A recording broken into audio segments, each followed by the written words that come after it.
So, no banter, no like anything I need to delete or anything you need to delete before we talk. Just well, no. So remember, I introduced a new way for the episode. So, hello, I'm James. I'm John. And this is the Games with John and James podcast, where we, for all of you who have not followed us, welcome if this is your first episode. If not, it's a fun ride. We talk about everything from ratings, rankings, gaming, wrestling, junk drawer banter, and everything in between on this gaming podcast. Mm-hmm. Sometimes I'll just make references to things I don't even know what I'm talking about.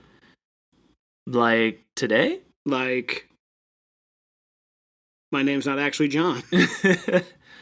So it's been a whirlwind.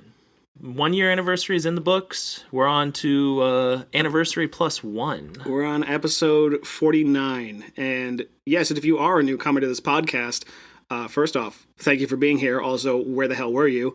Second, if you want to witness our 2.5 hour long Q&A special, that was the previous episode. That'll be a fun one.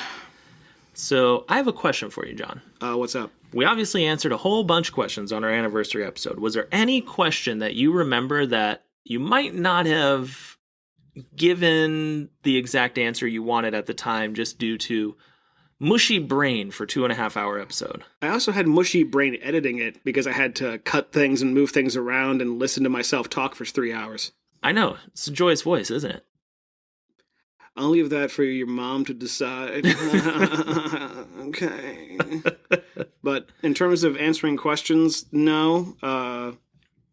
Anthony did not follow up with the links I promised to give him for the fanfiction video game he was looking to get. So that's on him. But other than that, I think everything was pretty much straightforward. Why, did I say something racist or something? No. Okay, thank God. Because that would have been, like, canceled this podcast. No, so circling back to a game, we got asked the question, what game would you love to see remade, or would you pay to have remade? Oh, that one, yeah. Honestly, it slipped my mind at the time because I was so laser focused with Final Fantasy VI. Uh-huh. Xenogears. I would like to see it actually presented as a complete game. So it won't Evangelion on the second disc? Have you ever seen the second disc for that game? You've explained it in detail before, and there's a part of me that wonders if that was some type of fever dream you had. No, I will gladly, after this episode, I will show you, and we'll reference it on our Instagram. So stay tuned, ladies and gentlemen. You're going to have an early prequel. I got crap I got to do the rest of this day. Come on. How long is that second disc? Like 6 hours? Oh, I'm just going to show you a little snippet preview. It's like 30 seconds. Okay, good. I'm not going to make you... What am I going to do? To like tape you to the chair for 6 hours and be like, watch the game. Editor note, add the scene, add the dialogue from Clockwork Orange where he's like, I'm cured! I'm cured! Nah, I would rather do the Tales from the Crypt, like, bone skeleton on the chair screaming as it's slowly, like, being melted. Yeah. And then Arnold Schwarzenegger comes in and gives him a high five. There's a movie in the making. That happened on the show. So, as you know, we made a lot of commitments last episode. I'm coming back to one of the things we have started. It's my hot fire review. I've gone way more in depth into Diofield Chronicle, and it's kind of RPG season.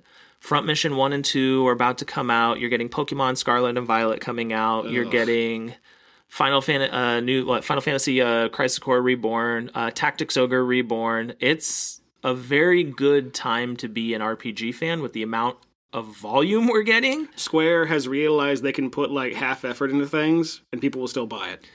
I mean, looking at you, Valkyrie Elysium. Looking at you, everything they've ever made. But so Diofield Chronicle, like diving in depth. So the story is very bare bones. Like it has the makings of being amazing, but instead of actually building, they just dump you into the world. So isn't that usually a good thing? Not when it starts, you get story scene, and then it fast forwards 8 years later. Why do stories and movies do that? Why not just start where the exciting things happen? You can reference the stuff like from the past. Like Skull referenced the stuff that happened in the past, like why you're fighting the hero and stuff. You can do that. Yeah, games kind of have the pacing that you want, so why be like, here's the thing that seems unrelated. Now you get to play. It's like, what the... No. That could have been intriguing or something that would have been like... we'll get into my whole beef with like story structure in these types of games later, but you have a review. So outside of that, the combat is what makes this game very engaging. They fully flesh the combat out. So it has elements of strategy and elements of real time. Enemies are moving completely real time. You still have your strategy elements for like you have X amount of units that can move. You can do like StarCraft, like group a few, move them here, group one, move them here. There's objectives throughout the map, like don't let your allies die. You get extra rewards, beat it within the mission within a certain amount of minutes. The combat is what will keep you thoroughly engaged in the game because they do a really good job of having it fleshed out as this hybrid strategy / real-time game.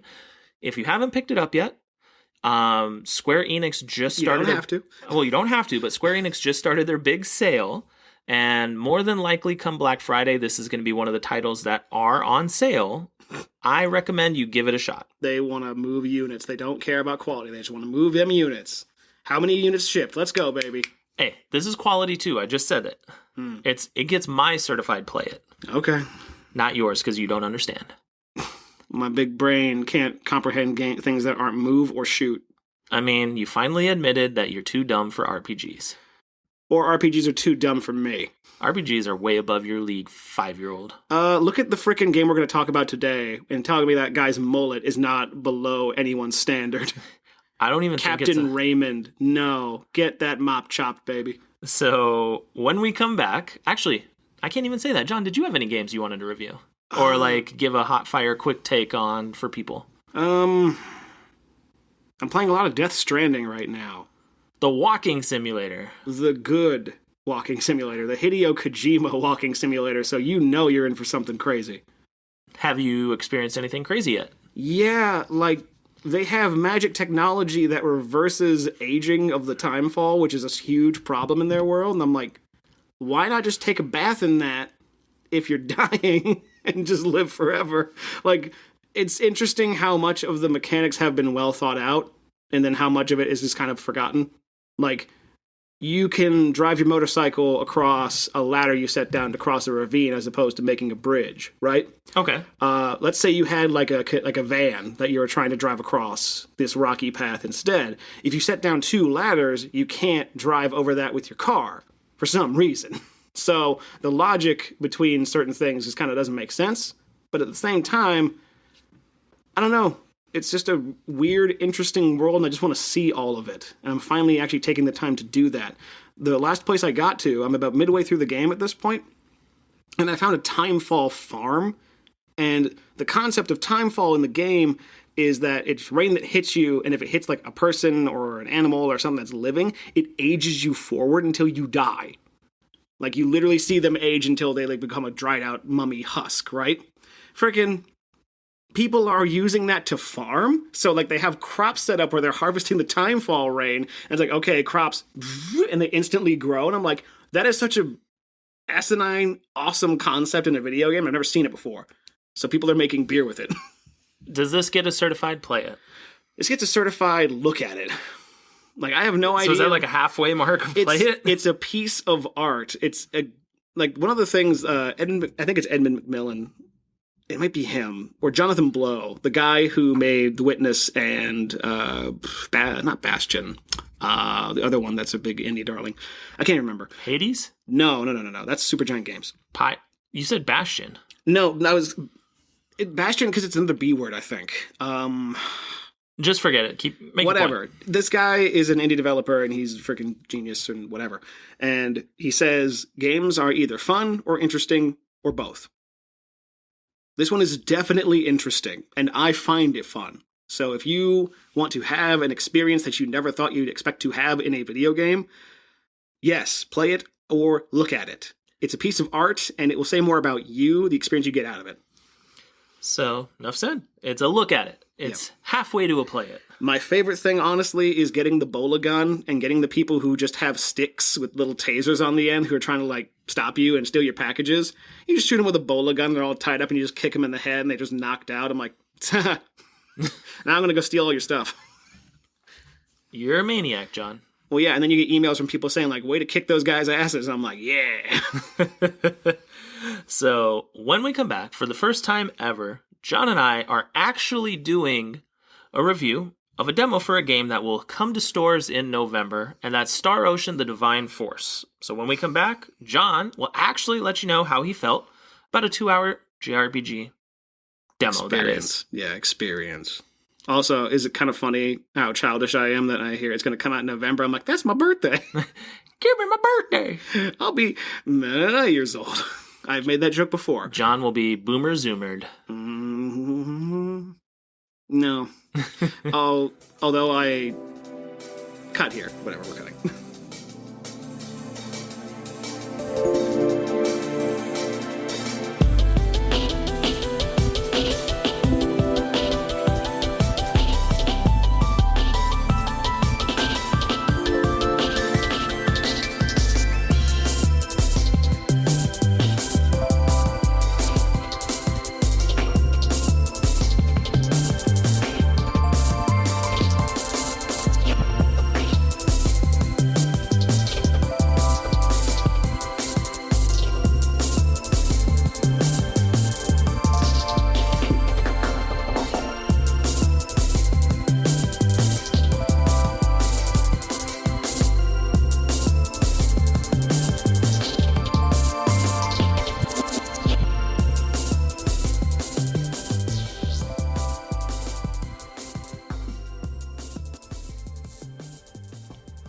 The name of the game I was thinking of was Braid, actually, not Bastion. But yes, John Blow, game developer, smart guy. He knows what he's talking about. Also, random fact of the day. You know how they have the distinction for, like, hot older guy, the silver fox? Yeah. We determined that if there is a hot older Jewish guy, they're silver locks. No. That's like just bad dad joke, John. It's a good one. So, welcome back, everybody. I'm going to take this one straight away because this has been a game that... You want to get all of your opinions out first before I destroy them? Gotcha. No. I'm not going to get all my opinions out, but rude. So, Star Ocean has arguably been right up there with Final Fantasy and Dragon Quest for me and some of my all-time favorite RPG series. Star Ocean, the second story for PlayStation 1, sunk hundreds and hundreds of hours into it over a summer. Star Ocean Till the End of Time. Can't tell you how many hours I sunk into it. I rebought it off of the PlayStation Store here recently, and I'm still playing it. I bought First Departure R. I love this franchise. I am much hype around it. So I messaged John a few days ago because we were trying to figure out an episode topic. I was like, hey, let's do something we haven't done before. We haven't doing before. We haven't Harkonnen yet. And we both, we downloaded the demo, and we both played it. So this demo will it ran me about 2 hours. What about you, John? Yeah, around that. I played it in Japanese, so I could just, read the dialogue and skip it. So that probably saved me a few minutes. Yeah, English dialogue, there's no skipping unless you truly skip the scene. Well, no, you can't just, cut? You can't do that? Whatever. Maybe I just read fast. I was gonna say, it wasn't letting me. I don't know. I thought there was a way to do it. Maybe I'm still mush from the 3-hour episode we just did. So it opens up. You're on the Edis starship. Apparently you're hauling some cargo. Wouldn't it be funny if it was called the Yeast? That would be a really weird, Easter egg of an Easter egg, wouldn't it? Yep. So, but it opens up with Raymond. Did you ever get his last name? I didn't. I don't remember his last name. I know his brother's name is Antonio. Yeah. And I'm like, these dudes are either Italian or Latin American as hell. I mean, hey, you have the Italian right. He did say, we come from a great merchant family. So you're gonna meet his cousin Mario and Ezio and Enzo and I don't know, Giuseppe. Azizio. I like the idea of a character in a JRPG named Giuseppe. Giuseppe, what are you doing? I'm making a wooden doll named Pinocchio. He's my weapon, look. Pinocchio, bicycle kick. Use a fire flower, Mario. Just all the stereotypes. So it opens up. You're kind of on the bridge of the ship. He's cracking a little joke between another character, Chloe, and another character, Elena. All of a sudden, some random Federation ship just pops up, and it's like... Yeah, freaking Picard, fresh out of, V'ger, is just, blowing him away. Also, can we just say the dress code in the future? None? Non-existent? Yeah, wow. In space, like that spacesuit probably needs to be zipped up for that boob window so you don't get exposed to the nothing of space, you know? So it is definitely not the final frontier. Final frontiers between those two planets. So now we sound like every other gaming podcast. Okay. Oh man. So it opens up, Federation ship fires on you, you escape in an escape pod, you wind up on a planet. If this sounds highly familiar, I feel like the Star Ocean trope has run its course fully, because if you remember Star Ocean till the end of time, it opens up, you're on this little peaceful little resort thingy in the future, all of a sudden, oh no, aliens are attacking, stuff gets blown up, escape pod to underdeveloped planet. I just can't wait for the eventual game where it actually becomes a star ocean and then it zooms out and out and out, kind of like Scale of the Universe, until you're in some like Gamer Girl's bathtub selling Gamer Girl bathwater. No, this is my co-host, ladies and gentlemen. This is what I have to deal with on a regular basis. Apparently he's huffing bathwater. Bath salts. It's different. No, that you sniff those. It's just meth. So... For me personally, I don't do meth. I'm sorry. I don't want to. I just don't want. I want that to be out there. Let it be on the record. I don't do meth. That Mr. John blank blank, and also that blank blank blank. That cop clearly told me they were a prostitute. They lied to me. John, you doing time? I did my time. Continue. I don't know about you. Like, intro was fine. Like, I get it. You know, it's a demo, so it's kind of a rushed experience. I don't know, like, John said something pretty telling, so let me be the first to say, like, regardless of what this game ends up, I am still a day one buy, and I am still going to play this, because... I like how my mind instantly goes, you are part of the problem. Yeah, I mean, fair, but I've been so excited for a new Star Ocean since the letdown that was Integrity and Faithlessness. When we're done with our review of this demo, I want you to tell me why that was such a letdown. Okay, 100%. But John said something very telling in the fact that he said, "Why did it feel like I was playing a PlayStation 2 game?" Mm-hmm. And I tried to find rhyme or reason. I tried, like, all day leading up to us recording this. I'm like, let me think about this. Like, was it really this? Well, it's on the PlayStation 5. Like, you look up into the world. Like, I even think you'll agree with this, John. Like, the world was beautiful. It was big to the point where even as someone who chose the performance graphics setting, it would still bog down in open fields if you, flew through the air and ran fast enough. I put it in frame rate, like, improved for the frame rate quality, and it was still gorgeous. Mm-hmm. It was still good looking, but the performance was meh. So... hopefully that gets fixed, but no, it was a really beautiful world. Like, in the mission, essentially, you're going to the ruins to try and find another escape pod. But, like, along the way, like, looking at the ruins is just, there was so much detail put into the world. Like, you literally felt like, hey, like, even the characters you meet, Letitia and Albert. Yeah, these are characters who, like, I feel really bad as someone who does fan art of video game characters, because there are some characters out there that are drawn once, and then they're made into 3D models, and they're never drawn again. There's a good reason for that. And you think these are that? Yes, there is this overabundance of detail. So, you crash land, you meet them, you go explore these ruins. It's really cool that the level of detail they put in, because it literally felt like you learn as you're talking to your party members, like, hey, this was an ancient civilization before it all went to hell. And you get that kind of feeling. Like, you quoted it best. Like, the Parthenon is this is this. Like, you were quoting ancient ruins in our world. The scale is massive, and there's a part of me that's just like, okay, what ancient civilization did this, and why'd they make it so big? Were they just giant? Holy crap. So it leads to interesting level design and, like, world design, but it just to me, it raised more questions.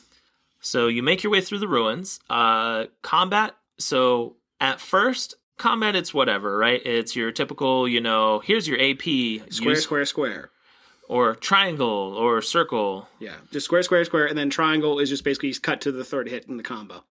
So, kind of straightforward. It's like, yeah, whatever. So you make your way to the heart of the ruins, you find the other escape pod. It's actually your cargo, because I think she was an android. Elena, right? Because she certainly behaved like one and was able to lift a grown man. I'll just quickly chime in here. It's actually nice to see a protagonist in a JRPG that's like a grown man and not like a 5-year-old. You know what I mean? Yeah, that is definitely like he knows what he's doing, and he's got like a family business, and he has like a coda that he follows, and I'm like, oh, so this is a person who's seen some shit, so he's not going to be like, what is this? Oh, I'm so horny because I'm 15 in an anime. It's like, it's not like that. Like, I'll give them credit. That is something that is readily apparent. Because I mean, so when they're getting fired on by a ship, they're just like, maybe it's a mistake, huh? So, oh man, like after you crash land, like your like big monster comes up, sword gets thrown at you, and cutscene. It's like, you'll need this, and then the Letitia and Albert help you out from the giant toad. Is it Letitia? Is that her name? Yes. Okay. And I could be mispronouncing it horribly, but meh. The white-haired knight chick. Yeah, she was a princess. The one who's in like a petticoat, and it's like, what the hell? So after you finish the combat, Albert is just being a douche. He's like basically trying to accost you, arrest you, because he thinks you're working he's trying to man card you. That's what he's trying to do. He thinks you're working for the enemy empire. You call your brother. Oh, that was hilarious. And your brother is literally like, let me talk to your two travelers. If you two hurt him, I swear to God, your planet's gone. It was actually nice, refreshing to see some swearing in there. It's like, if you two motherfuckers do lay a hand on my brother, I'm going to fucking kill you. It's like, damn. And for me, that's refreshing, because you don't really, like, when it comes to side characters or little itty-bitty, like, cutscenes, generally it's like, hey, we're here to help you, hero. Yay! Yeah, it's like, you're guilty until proven innocent, asshole. And you're here on probation. And in this one, the brother's like, yeah, you mess with him, I will destroy your world. You mess with me, familia? Hey, look, going back to the mafia. There you go. So you eventually make your way through the ruins, you open the other cargo, and out comes the innovation of the game, the Dumas. Yes, the giant... Not to be mistaken with dumbass. Yeah, because that's what it felt like after I was playing this. Hey-o! No. So this thing... we get into mechanics now, so you mind if I take the reins here? So combat was pretty straightforward. 3-hit combos, you can dodge, you can move around, and all that sorts of stuff. It's very straightforward action RPG combat.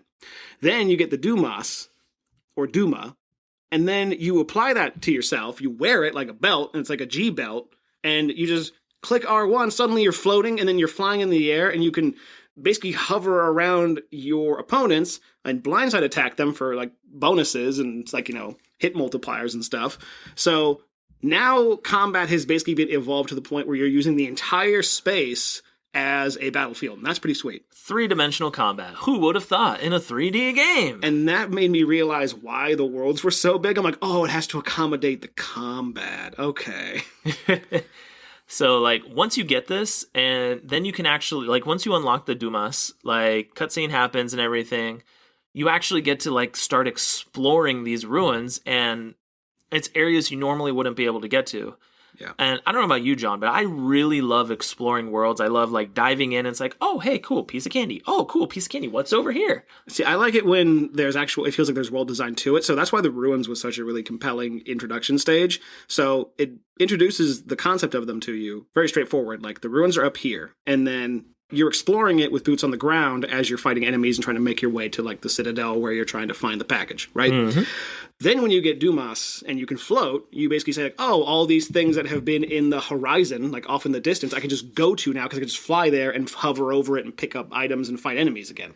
So that's a really great way to introduce the thing that it's a great way to introduce the mechanics into the world exploration as well as the combat. So I like how we're approaching this as, like, you're walking through the game and me, I'm like, mechanics. Well, so it will feel PS2-y because it's literally cutscene, walk, combat, cutscene, walk. Yeah. So you're going to get the nostalgia of yesteryear's screens. Character models, a little bit odd. Yeah, the art direction is really weird. Because it seems like they tried to do, like, the original Xenoblade Chronicles, almost. A little bit, yeah. Like, that's what Raymond felt like, right? He felt like Shulk with a mullet. That's what he felt like. And also, God, the boob window on the android, presumed android. Yeah. So I'm not complaining. I mean, like, one thing I found funny, I'm betting the farm. John found this funny. I'm not complaining. Yeah, no one was asking if you would. So I'm betting the farm. John will agree, like with me in this. It was kind of cool to. They had gathering points for the Dumas. Like all of a sudden, crystals are there. Yeah. And you gather these crystals that give you points to level up your Dumas. Yeah. So now you have a 2-tiered leveling structure with skill trees that do so much. Okay. The skill trees were intense. They're intense, but they don't need to be. Like a really simple tweak would fix that, and do it like the sphere system or something, where you don't actually see the way you're progressing. Like have things split off and be like, okay, well you level up attack. Well, if you want to level up attack, like, do you want to level up your strength or do you want to learn new combos? Like you mask that stuff off. You don't need to see the entire map. Did you play it enough to where you leveled up to where you could unlock the other abilities and input that fourth ability into your combo? I think I did, but I didn't implement it because I know like there are things like auto healing and I'm like, oh, cool. Makes sense, right? This game is actually really forgiving, which I was surprised to see. It doesn't punish you like so. Star Ocean games of yesteryears, all of you can attest to this. Like you could be punished. So till the end of time, I almost keep saying from the end of time, and I'm like, gosh darn it, no, it's till the end of time. In that game, you can defeat your enemies one of two ways. One, eliminate their HP, right? Yep. Or if their MP goes to 0, it's either their it's their MP or the other bar. The AP, like that makes them do stuff. I forget. Like I'm really horrible. This is one of my favorite franchises, and I'm botching that. But you could MP kill bosses. Like you could specifically target with attacks that hurt MP and cheese bosses, but they could do it to you as well. So that you could just nerf someone so bad that they don't even want to live anymore. Like if you watch, right. If you watch some gameplay from Till the End of Time, like some bosses and enemies would just like stun lock you and bounce and juggle you till you're just dead. From what I'm getting with this game, that's probably not going to happen because that R1 trigger with Dumas is a hell of a thing in combat. Yeah, because you can instantly just get yourself into a more advantageous position. The only problem is if you get caught into like a flurry of attacks, it's just going to keep hitting you and then you're screwed. Mm-hmm. So you get it, you're exploring, you get to explore a little bit more of the map that you were on the way to the temple, the ruins, and then you hit the first city. Did you notice the giant pink rabbit that you could not interact with outside the inn? See, that's the thing. It introduced the bunnies, but I also found like a tiny blue one, and I caught it, and I'm like, well, what do I do? Do I just eat it? Like, I don't know. Because those freaking tutorial windows come up, and the text is so damn small, you can't even read it. You can't hear or read it because it doesn't read it to you. But like, it front loads so much of its tutorials to the point where if you just pause it, it's going to say like, here's the pause menu. You hit it by hitting the options button on your controller. It's like, stop talking to me. Let me just go save my game. Like, let me just explore. Like the thing that continues to annoy me with a lot of game design and game development is that like everything does not need to be explained to you. Mm-hmm. This is, if you're presumably like, what entry in this franchise is this, like the 7th? Let's see, First Departure R, then you have Second Story, Till the End of Time, Lost Hope, Integrity and Faithlessness, Divine Force, 6. So 6. I was actually close, funny enough. No, but after the 6th entry in a franchise, I think you can assume that some groundwork doesn't need to be laid if you're playing the 6th game. 100%, and that's what the rabbits are. Did you try and interact with the giant pink bunny? I did. I pushed him, and he was like, "What the hell, man?" And then he got back in his little standing place, and I was like, "Okay, I'll just leave." Also, I talked to a bunch of people who wanted to play a card game with me. It's like, "You don't have a deck," and I'm like, "Of course I don't, because I don't know what this is." The Isola deck. Yeah, like, why does every game have a card game now? Like, I want to die. Because of the success, we'll answer that question easily. Blitzball is why every game has a in-depth side game. Here's the difference between Blitzball and a card game. Blitzball's fun. You had no fun with any of the card games, like the FF9 card game or any of that? No. Blitzball, I will admit, I probably sunk more hours into Blitzball than I did the main game. Oren is crying right now. He's dead already. It's okay. He's crying in hell. You can be a spirit a little bit longer, my friend. Yeah, you can... So after that, you have a couple private moments, you walk some more, go through another field, you hit the other town, and then all of a sudden it's just like, done. Yeah, this is a girl with hot pants who thinks the stuck-up guy's cute. What's nice is that even though I read the dialogue in English and heard the dialogue, I heard the dialogue in Japanese, read the text in English, I can tell people are taking a lot of liberties with their localizations of stuff now because they made him say things like "I." Like, I think that shit's funny to me. But it would have been really great if Raymond just like saw that interaction and was just like, dude, she was totally flirting with you. And it was like, what? So you definitely feel it struggles with identity in the sense of, is this a PS5 game or am I kind of playing a PS5 game guised as a PlayStation 2 game at times? I have thoughts on this. Like, I will definitely have things to share. But overall, I would say it was an enjoyable demo. What about you, John? It was an enjoyable demo, at least for not to just to explore a different franchise that I haven't touched in a long time. The way the combat works to me, that's how Kingdom Hearts 3 should have played, where you actually have control over what you're doing. Kingdom Hearts 3 combat was awful. I'm just going to say that right now. It's basically just mash the button until a triangle pops up and then you do a move and then you're done. That's Kingdom Hearts 3 combat. Stupid. Oh, that's one thing we didn't talk about. So there's a boss. You get a boss fight. You're fighting a dude and a giant golem when they introduce... and you just smash it in the head until it dies. So the cool part with the Dumas is like when you can use it in combat for blindside attacks for increased damage and then multipliers for more experience and money. But you can also like target specific areas on enemies. So if you're fighting the feet like you would normally, it's like fighting the feet every day. They're aching. Like, so if you're just on the ground fighting the boss, it's like 50 damage here, a couple hundred here. Whereas when you Dumas up to the top, it's like 2,000, 3,000. Yeah, you just wreck this dude. So I really like the fact that they gave you bonuses for implementing that extra, and that's not just like a visual fluff. What's nice about that is that I can't remember if I'm sure it tutorialized it, but it also makes sense in the context of the game and the design because yes, enemies are going to have weak points. You have the ability to find them. And once you do, it's like, oh, I'll just hit this part. And again, hints, whatever, people sometimes need that. I think it's more fun to expound upon that and find it naturally. Like you don't need to think too hard about like a water creature. And if you're a mage and have an electric attack, like, hey, lightning and water don't mix too good. Let's use that. It may be because I'm finally playing Stranger of Paradise now and I'm learning this kind of stuff. But see, I'll just, only took you 30-some years. I'll actually compare these two with because I'm playing that right now as well, and I played this demo. So mechanically wise, it's pretty sound. It's very solid. Very, I was gonna say very mid. It's very baseline where it's like standard combos, and then it starts introducing the kind of flair with the other systems it has. To me, as I was playing it, it started introducing all these things like you can perfect dodge stuff, and I'm like, yeah, but I'm never dodging because I can just hit R1 and float away. Like, yeah, you need the AP points. Yeah, you're never gonna not have AP points. Well, so did you read the tutorials with the Dumas at all? Yeah, like you can find blindside attacks, and then like it's connected to the. You can if you have more successful chain attacks, you get more AP points, and that boosts you up. If you get hit, you lose them. So for people who want to just like do basic combat stuff, because sometimes, you know, a lot in combat can be kind of overwhelming, so you resort back to the basics, right? Uh-huh.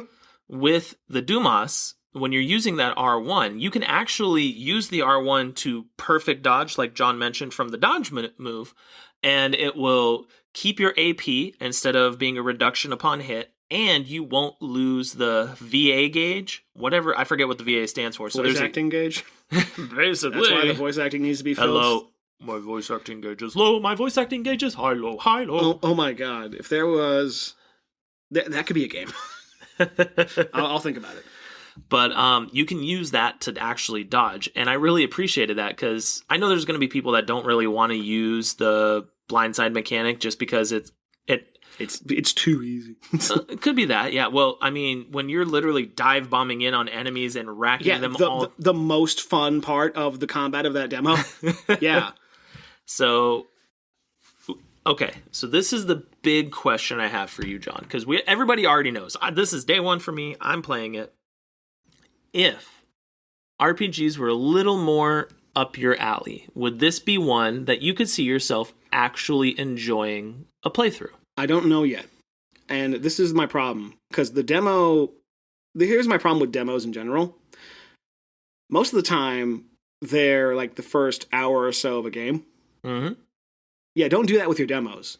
Drop yourself into something where things are already established. You have some combos made, some levels grinded, and put yourself in a scenario that's like probably the most fun or the best example of your game. Not like a story moment where there's a big plot twist or something, but give us something that we can chew on a bit more, and then some things with characters are already established, because when you basically say like, oh no, I crash landed on this planet and I'm finally introducing myself to all of these new things and here's every tutorial imaginable being thrown at your face, it's kind of hard to get a feel for a game. But if you're just dropped midway through and you're like, okay, what is this? And then it kind of gently gives you kind of breadcrumbs to follow. I think that's a way better example of how to do it.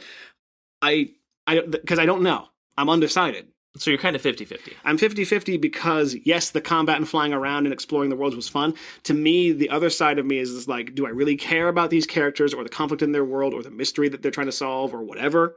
I think they hooked you just a hair because you said it earlier, where you appreciated the fact that he wasn't acting like a 5-year-old and he was actually approaching this from like real world consequences, real world response. Yeah, there's player, because I am a huge advocate for player agency. You are. And having player agency also reflected through the characters of your game. I bet you when you read that, you actually, I'm imagining you smiling a little bit and being like, only took RPGs 35 plus years. Good job. Mm-hmm. Now, because this is what the thing that makes it hard, because art direction wise, I feel like it could be definitely be better. I think in terms of world design / level design wise, it could definitely be better. Performance wise, granted it's just a demo, it could be better. But in terms of the baseline stuff, like the foundation is pretty strong. But games aren't all just foundation. So yes, 50-50. That's all I'll really say on that. Mechanics wise, this also raised, if we want to delve into this part of the episode as well, it raised the question to me, or rather the observation, of the disparity of development mindsets from Eastern games and Western games. Elaborate. Explain yourself. I have to find a button for that. But pre-programmed button. It'll just be. But when it comes to, this is an established franchise, Star Ocean. And it feels like the reason it has succeeded for as long as it has is because of all the things I might disparage it for. When I said it plays like a PS2 game, I remember saying the same thing about the new Saints Row, which, by the way, follow up on that, I traded it away. I did not want to finish it. I just was not having fun with it anymore. You tapped out? I tapped out. And I was praising that because it feels like a 360 game. I'm like, yeah, that's kind of a good thing because games can just be games. Now, that's not saying when it comes to Western design philosophies, right? Mm-hmm. It's either something like a freaking Call of Duty, a Fortnite, or you do something that's like a singular piece that is finely crafted and honed and world built and like all this and polished to a perfection, or near perfection if possible, like your God of Wars and your Last of Us and games like that. Horizon Zero Dawn. I have not played it yet. I don't know. No, that's Forbidden West you haven't played. Horizon Zero Dawn, we'll do a review of that maybe. The first one. I have thoughts on that. Oh. But what I'm saying is that in terms... You mean a callback to our open world episode? Sure. We did one of those. Yeah. Did you forget? We did do that, but I didn't necessarily review that game. No, I defended I was just like, tropes are bad. And like, tropes are good. I'm like, and we fought. No, but what I'm saying is the disparity of design. And I'm going to bring back to this sentence so many times. The reason why Star Ocean seems to appeal is because it is staying true to what made it popular however many years ago. Mm-hmm. Or, as recently as the PS2 games where it was more of an action RPG. I remember playing Star Ocean. It's always been, so that's the cool part. It's always been action RPG. Since the Super Nintendo, action RPG. Because I remembered playing the PlayStation one. Yep, and that was action RPG. It was so long ago, I honestly don't remember. That is one that I wish they would put up on the, I wish that they would put that on the PlayStation Store under the Classics Games catalog. Cause, and they never will, because it's Sony. Well, no, so JRPG fans rejoice. If you weren't tracking with all of your PlayStation Premium Plus monthly blah blah blahs, all of the modern Dragon Quest games dropped onto the game catalog. Shadow drop them? Really? Dragon Quest Builders 1, 2, Dragon Quest Heroes 1, 2, Dragon Quest 11, all dropped. On PSN? Mm-hmm. Okay. That's worth $120 a year. If you like a JRPG or if you like to play the same game again. Hey. Builders is Minecraft. I know. And Heroes is Dynasty Warriors. See, Jinx right you owe there. me a soda. Did you drink that? No. You don't drink energy drinks. Get me a because sandwich.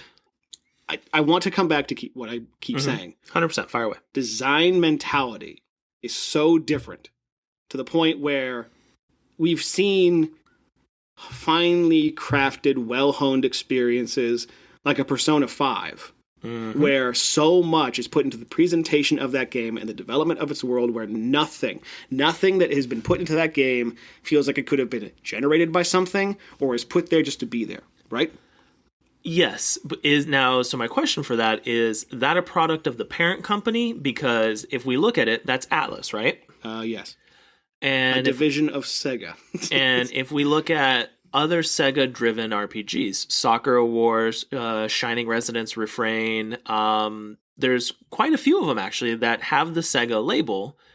You see that. Right. And let's be real. Even though Tri-Ace, they're the ones behind the Star Ocean series, they are a company within Square Enix. Mm-hmm. Do you think it is a Square Enix dynamic that is what you're seeing when you're talking about this versus like what you mentioned with it being Atlas? Do you think because it's Square Enix, you're definitely getting that defined Eastern trope? Well, that's the thing, is because you have so many other Square Enix games to go by. You have your things like Stranger of Paradise. You have your games like Final Fantasy 15. You have Final Fantasy 16 coming out. You have so much of a Square Enix pedigree that is dedicated to things like presentation, to world building, and tradition. So, tradition, definitely. I can see where that can come from, where it's like, if this has worked in our design philosophy since the PS2 era, we're going to keep doing it. And that can apply to why the worlds don't feel as refined as they should be, or why the graphics don't look as up to scratch as they could be, or why the pacing feels off, where you're running like 1,000,000 miles a minute, or flying around and doing all sorts of crazy stuff just because. Like, in terms of, because, again, maybe it's just a product of the games I'm playing right now, where Stranger of Paradise is very much more grounded and very, if you miss a swing in that game, you get destroyed. In Star Ocean, it doesn't feel like that.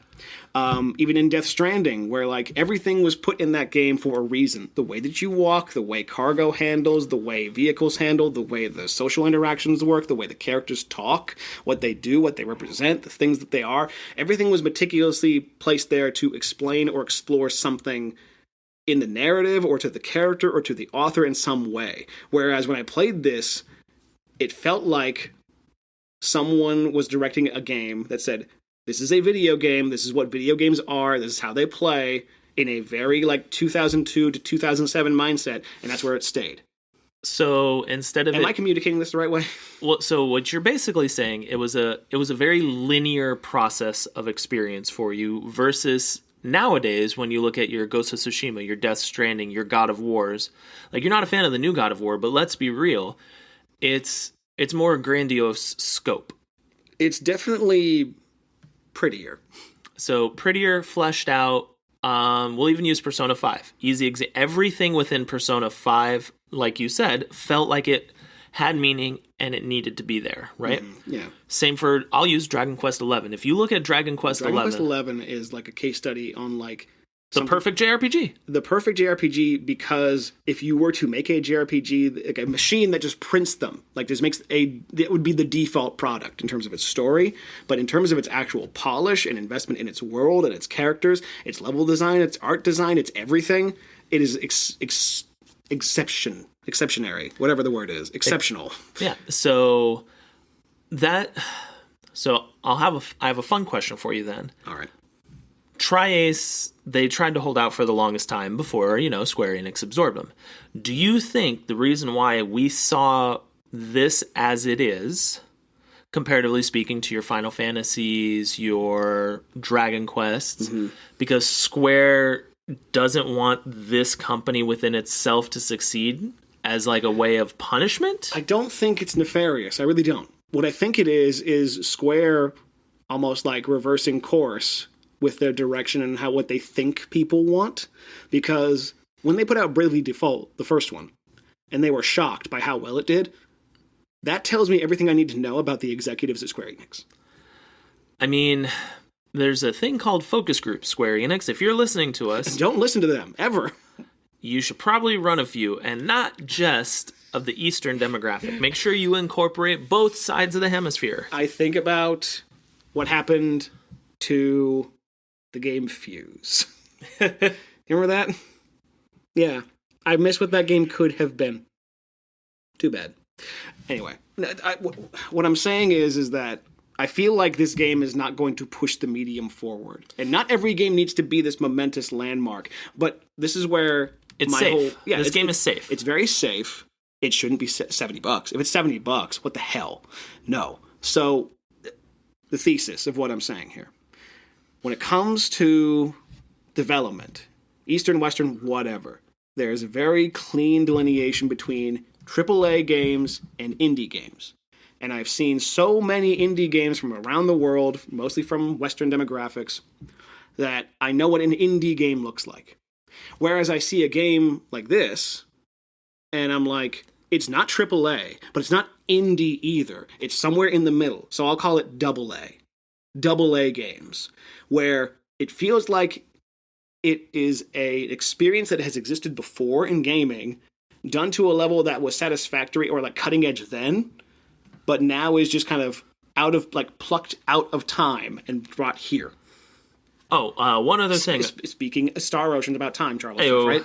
So one other thing I'm going to give credit for the game, because I think that's a pretty powerful thing to leave you all on.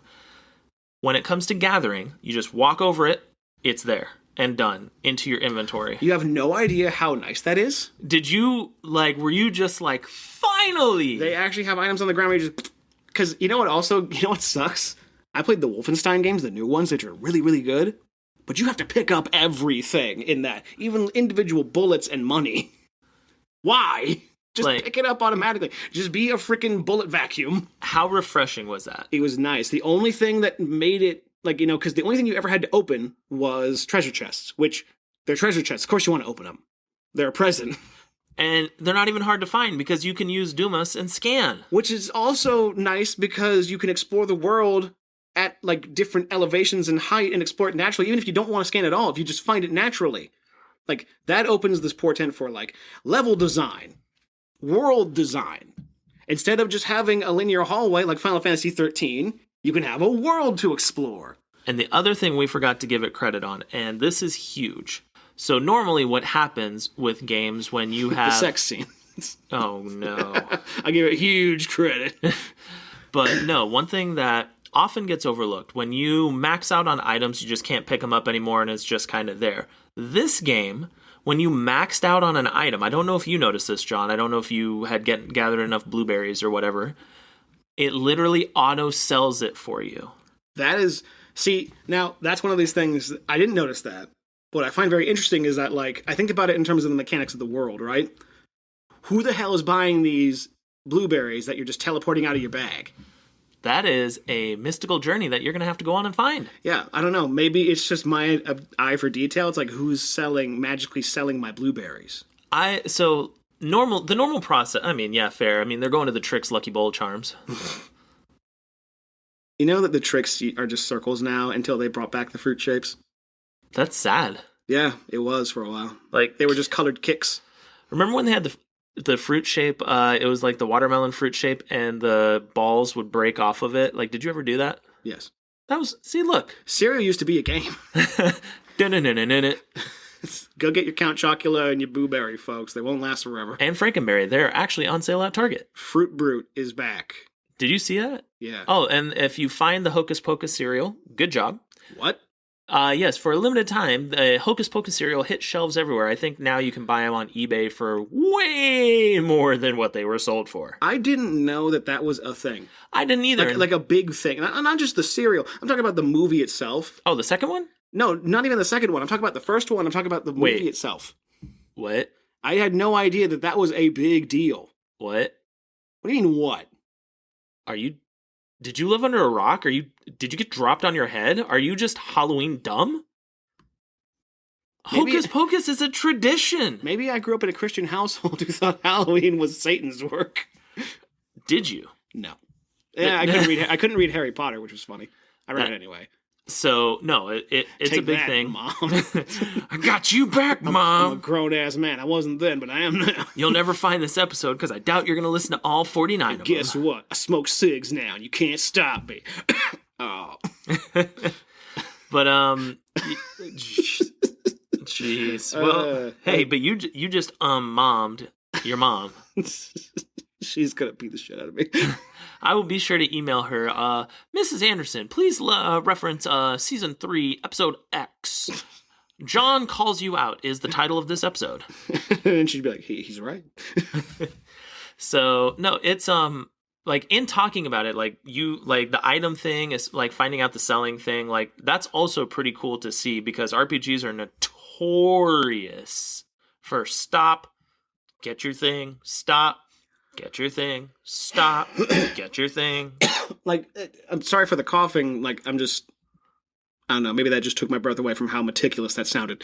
But I find it so funny that there are some mechanics that have stuck around, and there is still... I still get stuck on what I said. Like, just noticing how weirdly current this game is, but also weirdly stuck in the past this is, or how it feels, or its game design philosophy and stuff. I just find it so crazy. So I think we can sum it up nicely. Like, obviously it's a play it for me. It's a maybe for you if you ever decide to play another JRPG after Strangers of Paradise. Yeah, play that game, folks. Like, it's funny because I've always wanted a pared down RPG experience that focuses on the actual characters and the quest that you're on. But they went way too far because now you're just looking at a world map and like, go there. It's like, you know, you can meet in the middle. Like, you can have the character that is no nonsense and wants to get the job done and still let him walk around a town. You can do that. Yeah, no. We'll definitely have to talk about that one here soon when you finish it, actually. Ladies and gentlemen, that is a future episode. Stranger of Paradise. John finally reviews a true current JRPG. Yeah, I don't even want to say it's a JRPG because it feels like a dirty word comparing to that. It feels like a Souls-like made for sane people. That's what it feels like. Oh, man. So take that, you people. What do you mean, you people? Oh, no. But I think... So, fans of the series, they denounced and openly bashed integrity and faithlessness because... So you have the way Star Ocean normally is. You have 3 party members, right? Mm-hmm. You can rotate between them. Like, it's pretty standard fare. Integrity and faithlessness, you had all 8 of them simultaneously. Okay. Imagine trying to do anything with that. The difficulty spikes of that game. I'll give you. So remember the little mushroom enemy you fought in this demo, right? It's like, oh, cool. When I first see it, it's like, whatever. It takes a few hits to hit. And then by the time it's at the end of it, it's like, oh, I just murked a mushroom, right? With the flying dive bomb of death. Yeah, it's a pretty straightforward experience to hit something until it dies. And integrity and faithlessness, you'll go from, oh, here's an easy enemy to, oh, all of a sudden, here's one, it one-shots that person, into that person, into that person. You're just dead, game over. So it's Xenoblade Chronicles. Worse. So because like there's a fucking giant T-Rex in Baby Farm Town right outside this first town in Xenoblade 2. Not like that, but later dungeons it just gets brutally unfair and hard. It is. But like, shouldn't having more party members help? No, you would think, but it becomes a hindrance because like. What was the? Did they do interviews? Did they say anything about like the direction they wanted to take with that? Like, did they want it to feel like an MMO party or something? So I'll be honest with you, I don't know, because when I came back to console gaming, that was already out, that was already lambasted and gone. What console? PS4. Okay. So that's still fairly recent, so I want to see what this looks like, because that sounds insane to me. It was a train wreck, and you think more party members would be nice, but a lot of Star Ocean games, the further you get in them, AoE is a real thing. And just imagine 6 people standing together, doing their thing. Always poisoned. Yeah. I find that very funny. I find that it's like the Leroy Jenkins 24/7. So I'm excited for the future. It is. So I think they wanted to pay homage to their roots. Mm-hmm. They did definitely progress it in a way where, this is a modern interpretation.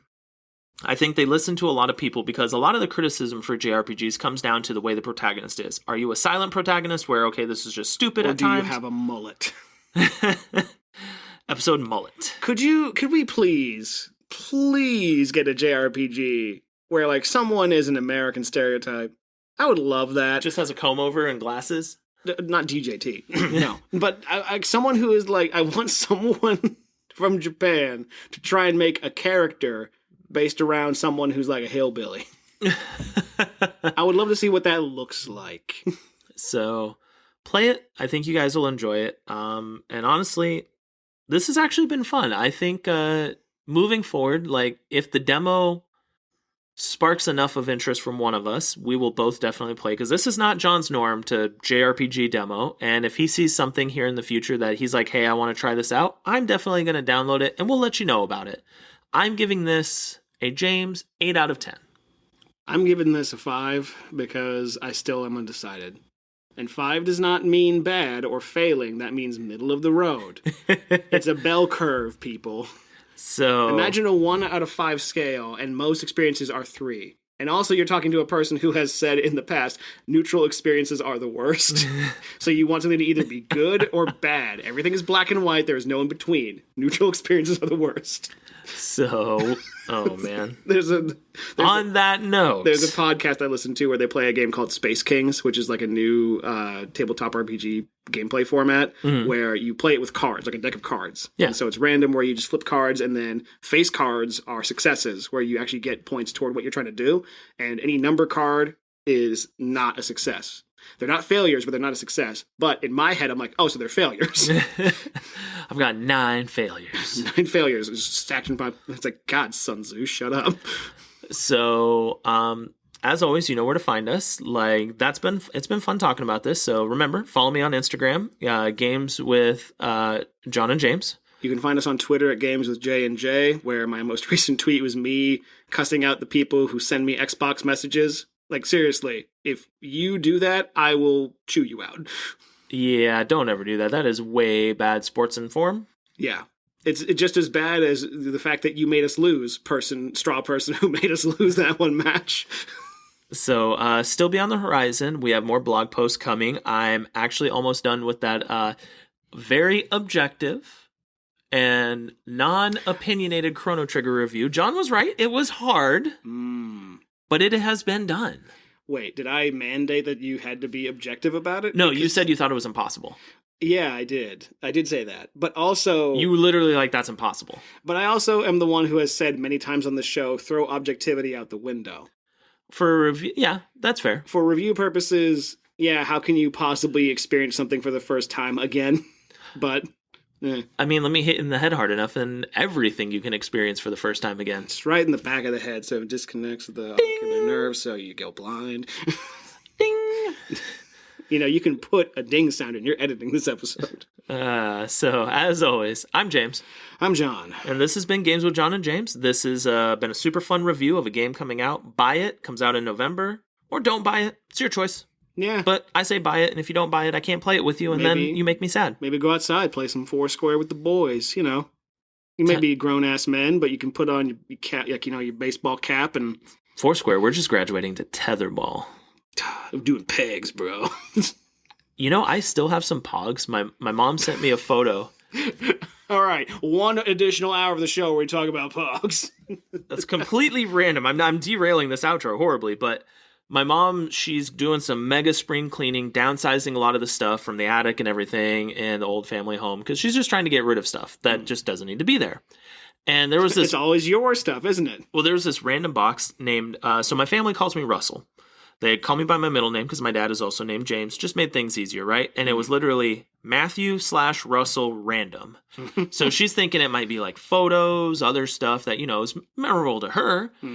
There was... So you remember how you could get, the Pringles tubes that were, smaller for the pogs? The milk cap containers, yes. Yeah.